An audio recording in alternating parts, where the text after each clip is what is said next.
Hello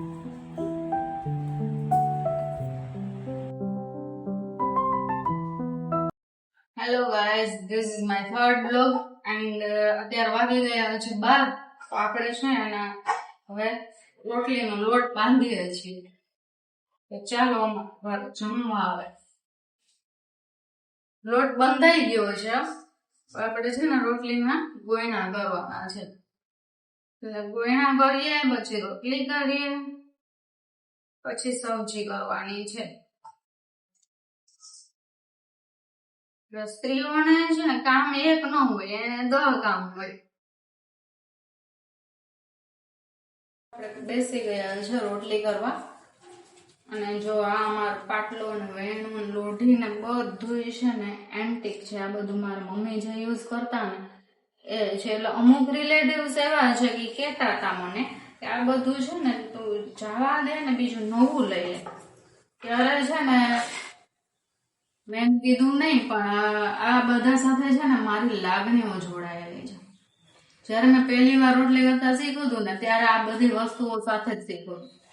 ના, લાદીનો પાટલો છે ને, હવે આવો પાટલો આઈ થિંક હવે ક્યાંય જોવા નહીં મળે તમને.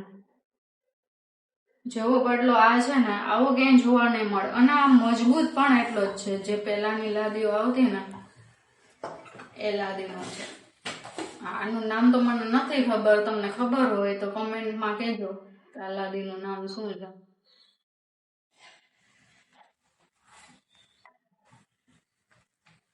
બધું કામ એક સાથે થાય છે. મોણવાનું, ચોળવવાનું, ચોપડવાનું.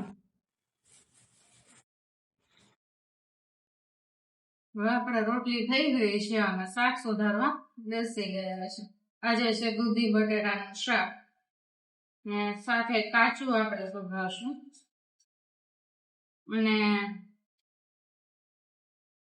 અમે ટમેટાની ગ્રેવી નાખીએ છીએ.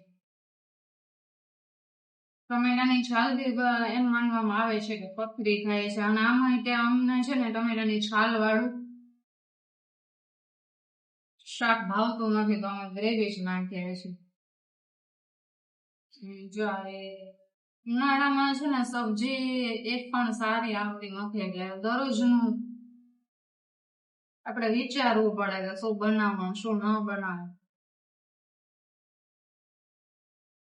હવે જો દૂધી બટેટા પ્રોગ્રામ કર્યો. આમ તો અમને ભાવે જ છે,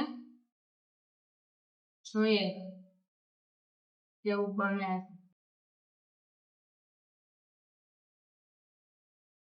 રાઈ તતડી જાય પછી આપણે જીરું નાખી દઈશું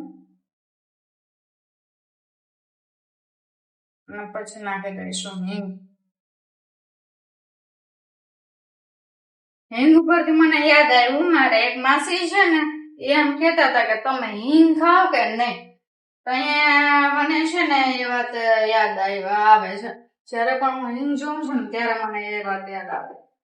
એટલે અમુક લોકોને એમ થતું હોય કે દુનિયામાં ખાલી એક જ રહે છે, બીજા કોઈ રહેતા જ નથી. યા તો એ જ સમજે છે, બીજા કોઈ સમજતા જ નથી. એને છે ને નવું શીખ્યું હતું, છાસનો મસાલો બનાવતા.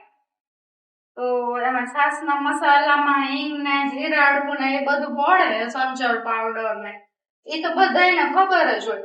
તો એને છાસનો મસાલો બનાવ્યો હતો. તો અમને કે અમે ઘરે બનાવ્યો, આમાં આ બધું પડે ને પછી કે તમે હિંગ ખાવ કે નહીં. તો અમે તો જાણે આ દુનિયામાં નવા જ આવ્યા છીએ, અમે તો કઈ ખાતા જ નથી એમ. અમે તો હિંગ ને એ કઈ જોયું જ નથી એમ, જાણે આ દુનિયામાં અમે રહેતા જ નથી. અમુક લોકોને છે ને એવા ઓવરસ્માર્ટ લોકો હોય ને એને એમ જ થાય કે આ તો આ દુનિયામાં રહેતા નથી, અમે જ બધા રહ્યા છીએ. હિંગ ને એવું કઈ જોયું નહીં હોય આ લોકો એમ. એને બિચારાને ખબર ન હોય કે અમે જે વર્ષોથી જે દુનિયામાં રહ્યા છે ને એ જ દુનિયામાં આ વર્ષોથી જ રહ્યા છે. આજકાલના તો અમે રહેતા નથી. આવા હોય માણસો. હવે આપણે હળદર નાખશું, પછી ચટણી નાખશું, ઓવર સ્માર્ટ લોકોને છે ને ક્યાંય ના પહોંચાય, સ્માર્ટ લોકોને હજી પહોંચી શકે. પછી આપણે થોડો ગરમ મસાલો નાખશું. બસ જો આ શાક વઘારાય છે અને સાથે મેં છે ને ભાત મૂકી દીધા છે અને ભાત મેં પલાળી દીધા હા ગરમ પાણીમાં, જેથી છે ને કોઈ પણ વૃદ્ધ માણસોને દઈએ ને તો એકદમ ચોખ્ખું છે ને મીણ જેવો થઈ જાય, એટલે કોઈ પણ વૃદ્ધ માણસ પણ એ ભાત ખાઈ શકે. બેઠા બાદ આપણે કરવાના. જમવાનું બની ગયેલું છે, તો હાલો જમવા દો બધા. જો આ દૂધી બટાટાનું શાક આવું બન્યું છે, ભેગી છાશ, થોડું કાકડીનું કાચું છે. આ ઉનાળામાં છે ને બહુ સારું, આપણે શરીરમાં પાણી છે ને ન ઘટવા દે. અને આ ફુલકા.